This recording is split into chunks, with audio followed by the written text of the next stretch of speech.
Всем привет! Вы на канале Pars Wool. В этом ролике мы поговорим про пряжу Gazal Rock'n'Roll. В мотке на 50 грамм 115 метров. В составе акрил, полиамид и мериносовая шерсть.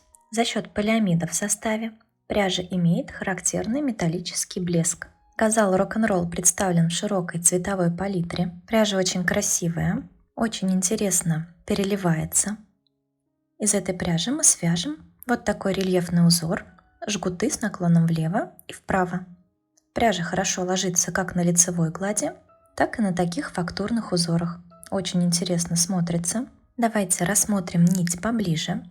Она представляет собой такой шнурочек из полиамида, наполненный пухом мериноса, ворсинки которого пробиваются через этот шнурочек, создавая такую дымку разных оттенков.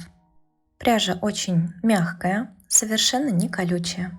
Узор я вязала на спицах номер 4. Здесь я набрала 20 петель. По 6 петель я оставила на жгутике. Между жгутами по 2 изнаночные. Плюс 2 кромочные, если мы вяжем поворотными рядами. Перехлесты в жгутах я делала в каждом 6-м ряду. Для начала нам надо провязать 5 установочных рядов. Это база для наших кос, для наших жгутов. Подсчет рядов начинаем с изнаночного ряда. Кромочную снимаем. Вяжем 2 лицевые, 6 изнаночных,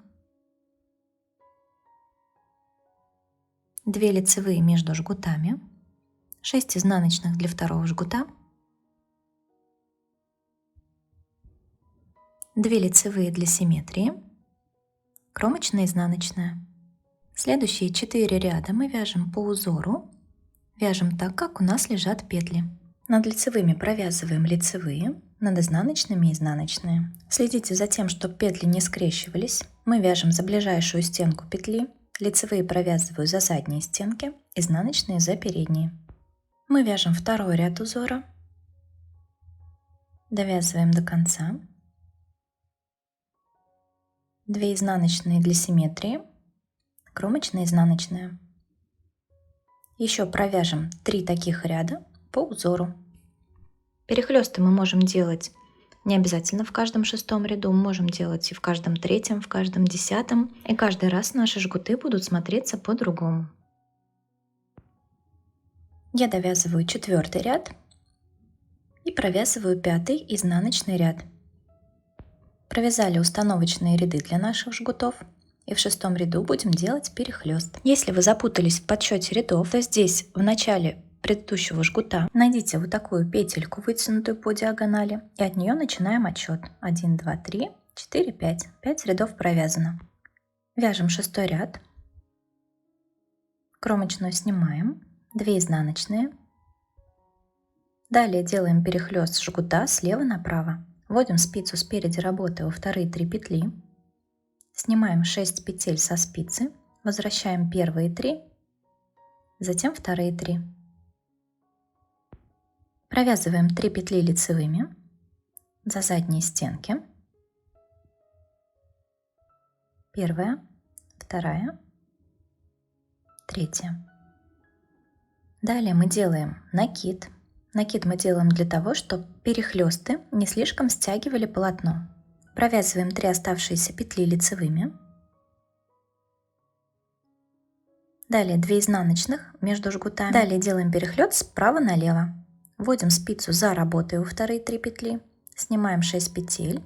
Возвращаем первые 3, затем вторые 3. Провязываем их лицевыми.